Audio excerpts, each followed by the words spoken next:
The ring came back on a cold night, wrapped in a gas station napkin and taped shut like it was afraid to be seen. And when Jack Calder held it under the flickering clubhouse light, he felt the old weight crawl back into his chest.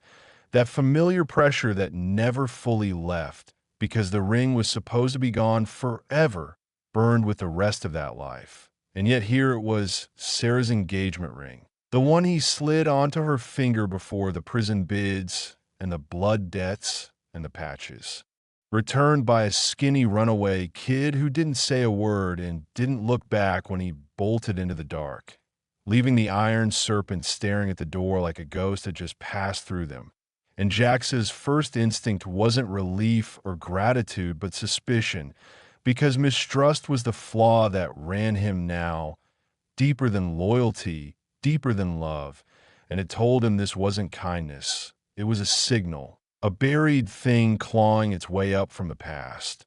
And as he turned the ring over, he noticed the faint scratch along the band. A mark he remembered making himself the night he lied to his wife and said he'd quit writing for good. A lie that bought him one last quiet dinner before everything burned.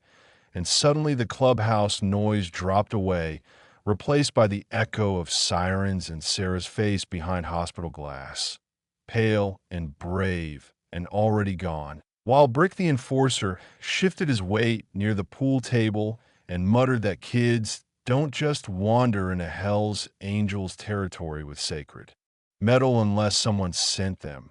And Doc, their medic, said nothing but watched Jax closely because Doc had seen that look before, the look Jax got when his head was already 10 steps ahead and his heart was lagging behind. And the mistrust was waking up, sharpening every edge, making him wonder who knew the ring existed, who remembered Sarah, who wanted to pull him back into a promise he failed to keep. Jax closed his fist around the ring and felt how small it was, how something so tiny could carry so much damage. And he asked where the kid went, and Mouse the lookout said south, toward the old rail yards, barefoot and scared, eyes like a trapped animal. And that detail cut deeper than it should have, because kids like that didn't survive long out there unless they learned to steal or lie or run fast. And Jax knew that world too well. Knew what happened when adults with power noticed you. And that was the moment the dilemma sharpened, because if the kid was bait, then chasing him could lead danger straight to the club. But if the kid was just a runaway trying to do the right thing, then ignoring him would be another kind of sin.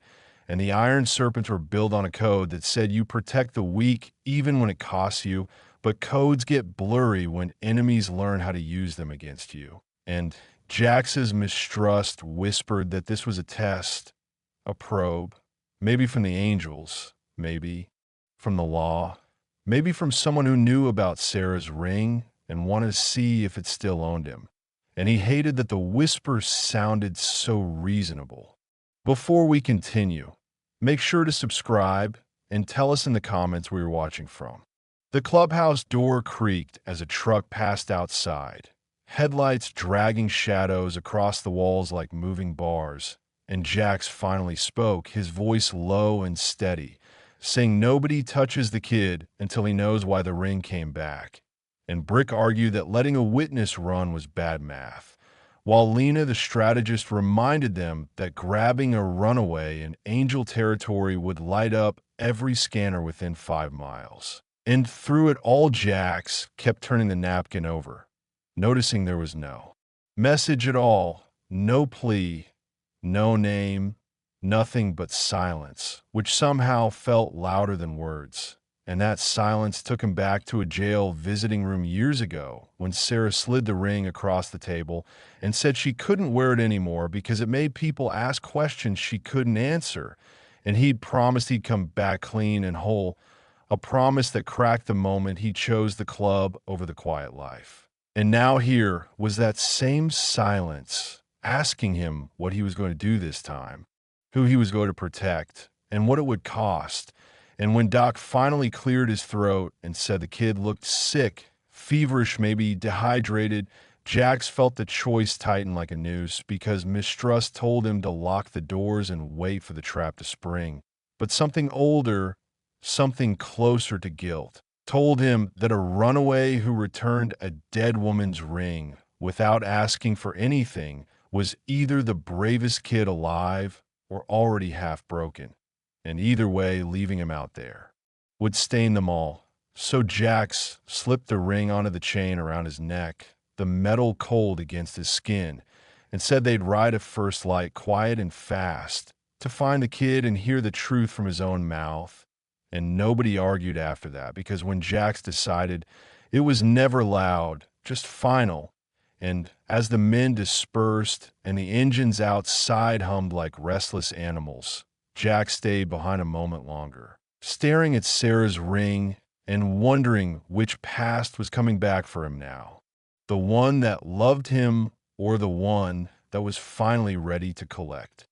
Dawn came thin and gray, engines coughing awake one by one as the Iron Serpents rolled out in staggered pairs. Night air still clinging to their jackets, and Jack's rode point with the ring tapping softly against his chest like a metronome, counting down something he didn't want to name.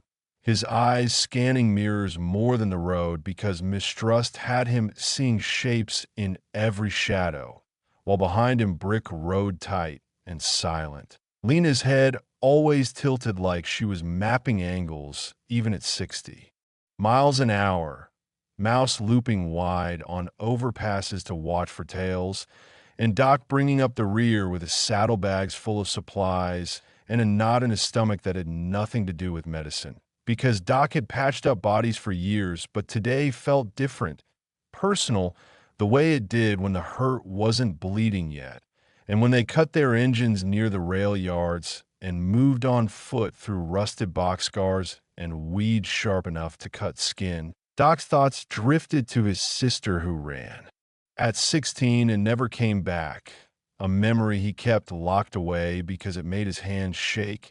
And now he was watching for a skinny runaway kid with scared eyes, and he hated how familiar the picture felt, hated how Jax's orders were clipped and cautious, no rushing, no grabbing, as if the leader was already bracing for betrayal, and that caution spread through the group like a held breath, slowing them down just enough to miss the sound of footsteps until Mouse hissed and pointed, and there the kid was curled behind a derelict freight office, shivering under a jacket 2 sizes too big, eyes red and unfocused. And when Jack stepped forward with his hands open, the kid flinched like he expected a blow.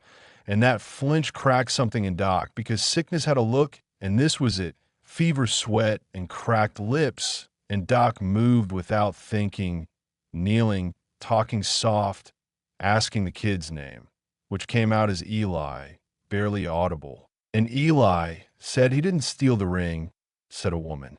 Gave it to him weeks ago at a soup kitchen and told him to return it to the man with the serpent patch if he ever wanted to do one good thing in his life. And that line sent a ripple through the club because Sarah had volunteered at soup kitchens before she died, a fact not many people knew, and Jack stiffened, mistrust flaring hot, because someone knowing that detail meant information. And information meant an antagonist moving pieces quietly. And when Jax asked Eli to describe the woman, the kid said she smiled too much and watched the door like she was scared of being seen. And Lena's eyes narrowed because fear used like that was a tool. And suddenly the rail yards didn't feel empty anymore. They got Eli into the van Brick had staged nearby. Doc checking vitals with hands that finally stopped shaking once he had a job to do. Dehydration bad. Infection maybe from a cut on the foot. Treatable, but not out here. And Jack said hospital, but Lena argued clinic. And that argument was sharp because hospitals meant records and records meant trails. And in the middle of it, Eli grabbed Doc's sleeve and whispered that men had been asking about him. Men with clean boots and quiet voices who said they just wanted to help. And that phrase froze the air because clean boots meant law or money, not bikers, and Jax felt the mistrust lock in fully. Every decision now filtered through the idea that someone was watching how he chose. And he chose the clinic off books, but ordered Mouse to loop the hospital anyway, just to see who was sniffing around. And as they moved, Doc sat beside Eli, holding a bottle to his lips, listening to him talk in broken pieces about sleeping under bridges and the woman with a ring and how she said silence was safer than notes. And Doc realized the kid wasn't the threat. He was the message, a way to pull Jax without leaving fingerprints. And that made Doc angry in a quiet, dangerous way, because using a sick kid as leverage crossed a line even he couldn't rationalize. And when they reached the clinic and the nurse gave them a look that said she knew better than to ask questions, Doc stayed with Eli while the others argued outside in low voices. Brick wanted to lock the place down, Lena insisting they'd already been led once and shouldn't dance again. And Jax caught between them, mistrust telling him to pull back while the ring burned cold against his skin. And when Mouse called and saying two unmarked sedans had cruised the hospital parking lot and left, Jax felt the threat sharpen into something unavoidable, because whoever this was had reach and patience and didn't need to rush. Doc cleaned the cut and started fluids, talking to Eli about nothing important, about music and weather and the dumb names bikers gave their bikes. And in that small room, Doc felt the brotherhood in a different way, not in violence or plans, but in the simple act of staying, of choosing to care, even when it complicated everything. And when Eli finally slept, Doc stepped outside and told Jax the truth straight, that the kid would have died out there, that someone wanted them to choose between their code and their safety, and that if they walked away now, they'd be proving the manipulators right. And Jax listened jaw tight, mistrust warring with something like respect, because Doc wasn't arguing tactics, he was arguing identity. And Jax hated that he couldn't tell which choice would hurt less in the long run. And as if to answer, a black sedan rolled slow past the clinic and didn't bother to hide. Driver making eye contact before tapping the wheel twice in a gesture that said, "We see you." And that was the moment the room shifted, because subtlety had given way to pressure. And Lena said softly that whoever was had money and information enough to stay clean. And Brick cracked his knuckles like it was a promise. And Jax knew there was no version of this where they rode away untouched, because the ring had come back to pull them into the open. And now the Brotherhood had moved, the lines were drawn, and whatever waited on the other side wasn't going to let them choose the timing anymore. The move came without sirens or fists, just a quiet request delivered through channels that were supposed to be neutral. A folded card left on the clinic counter with a time and a courthouse address. No signature, no threat, just confidence. And Jax felt the mistrust tighten again, because only someone with legal authority could summon him that cleanly and expect him to show. And when Lena confirmed the seal belonged to the county prosecutor's office, the room went still, because authority didn't need to chase bikers. It waited and let them come. And that power felt heavier than guns. And Jax knew this wasn't about Eli alone anymore. It was about leverage, about forcing him to step into a place where every move could be documented and every silence twisted into guilt.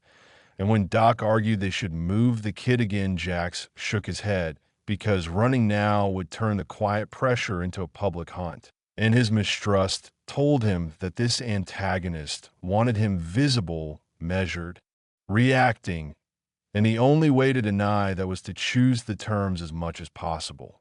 So he said he'd go alone to the courthouse. No cuts, no engines, just a man answering a question, and Brick swore under his breath while Lena looked at Jax like she was calculating odds she didn't like, and Doc felt the familiar helplessness creep in. The one that came when decisions were made above his pay grade and the consequences still landed in his lap.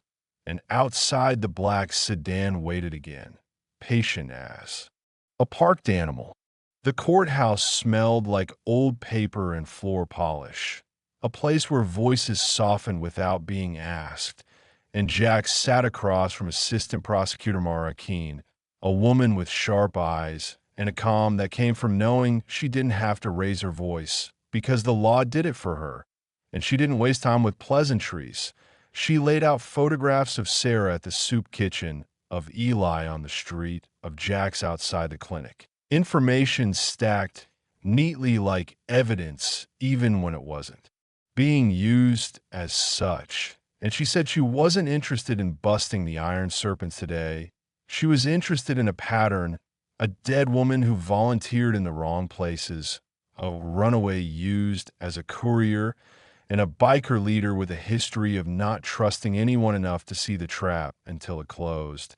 And Jax felt the insult land, but kept his face still because mistrust had taught him the cost of reacting. And when Keene said the ring was supposed to stay lost, that its return had upset someone who liked their past buried, Jax realized she wasn't the antagonist pulling strings. She was a door, and someone else was leaning on her from the other side, using legal authority as a shield. And when he asked who that was, she smiled thinly and said that depending on how cooperative he planned to be, and cooperation, she explained, could look like testimony about angel operations, or it could look like turning over Eli as a material witness, a phrase that made Jax's stomach turn because he heard what it meant: a kid put into a system that chewed people up quietly, and his mistrust flared into something like rage before he forced it down, choosing silence instead, because silence was the only thing he could give without betraying someone.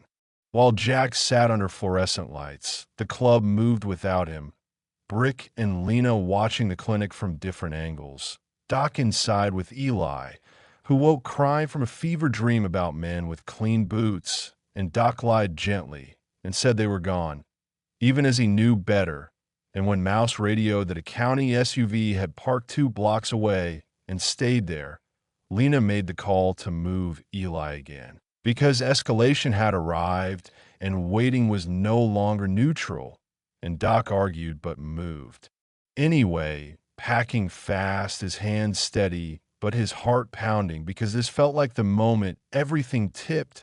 And when they slipped Eli out the back into a borrowed sedan, Doc noticed a woman across the street watching them from behind sunglasses, phone held low, not recording, just ready. And Doc felt the truth surface cold and clear, that they'd been shepherded here, that every choice had been a nudge, and that someone understood the Iron Serpents code well enough to predict it.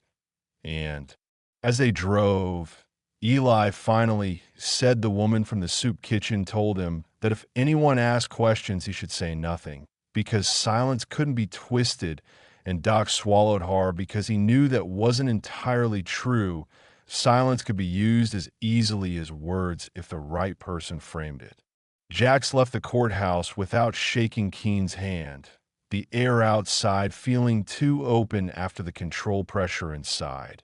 And he knew the betrayal wasn't from within the club, but from history itself, from the things Sarah did quietly that intersected with people who trafficked in fear and legality. And when Lena called and told him they were moving Eli again and that someone was definitely tracking them, Jax made the decision that would cost him later, telling them to split to draw the attention away from the kid, even if it meant exposing themselves. And Brick laughed hard at that, said it was about time for a little noise, and Lena didn't argue, because sometimes strategy meant absorbing impact. And as engines roared and paths diverged, Jax rode hard toward the rendezvous, mistrust burning hot now because he finally saw the shape of it, that the antagonist wasn't trying to arrest them or kill them, just to force a choice on record, to make Jax decide publicly whether he protected his own or bowed to authority. And as he leaned into the highway curve with sirens beginning to wail in the distance, Jax understood the real collision wasn't metal or flesh, It was between the man he'd promised Sarah he'd become and the leader he'd had to be to survive, and whichever one he chose in the next hour was going to leave scars that no ring could ever smooth over.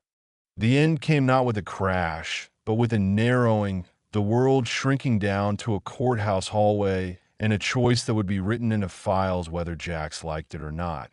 Because the final move wasn't violence, it was timing, and Assistant Prosecutor Mara Keene made it clean by filing an emergency motion that named Eli a protected witness and named Jax Calder as a cooperative intermediary. A phrase that sounded like a favor but functioned like a leash, and when Jax learned of it, he understood the trap fully at last, because legal authority didn't need to win a fight. It only needed to define the outcome. And as Brick's diversion drew patrols and cameras away, and Lena burned favors to stall warrants, Jax walked back into the courthouse, carrying the ring in his pocket, and the weight of every promise he'd ever broken on his shoulders. And he asked for Keene by name, his voice steady, even as mistrust screamed at him not to give an inch. And she met him with the same calm, sliding a paper across the desk that outlined a deal. Eli would be placed with a vetted foster family under seal. No media, no grandstanding. In exchange for Jax confirming on record that the Iron Serpents would not interfere with an ongoing investigation into a private contractor tied to the soup kitchen Sarah volunteered at, a man who used charity as cover and legal authority as insulation. A man Keene couldn't touch without corroboration that wouldn't get thrown out, and Jax saw the truth, like a bruise coming up, that Sarah had brushed against something rotten and paid for it quietly, that the ring's return had forced the rot into the light, and that Keene wasn't the villain so much as the blade, sharp and cold and willing to cut where leverage allowed. The high-risk confrontation happened across a desk with microphones blinking red, words chosen carefully, and when Jax agreed to confirm what he knew and what he didn't, to say only what was true and refused to speculate, Keene nodded once, because truth framed correctly was still a weapon, and the cost landed immediately. A subpoena served to the club's accountant, permits delayed, a freeze on certain assets that hurt like a broken rib. Consequences that proved authority always collected. And outside, Brick took the news with a humorless grin and said it was still better than blood on the floor, while Lena recalculated futures on the fly, already planning how to keep the club solvent and quiet, and Doc sat with Eli in a family court waiting room that smelled like crayons and coffee, holding the kid's hand while a judge explained things slowly, kindly. And when Eli asked if he was in trouble, Doc said no and meant it, even as he knew trouble didn't always wear that name. And when the order was signed and Eli was led away with a social worker who smiled without fear, Doc felt a hollow open in his chest that was both relief and grief, because saving someone didn't erase the cost. It just shifted where it landed. Justice, when it came sideways, with Keene unsealing just enough to bring down the contractor on financial crimes and obstruction. Not murder, never that clean, and the headlines were small and careful, the kind that didn't satisfy anyone looking for closure. And Jax watched from the back of the courtroom as a man in an expensive suit avoided eye contact and pled out, authority doing what authority did best, closing a file without answering the biggest questions.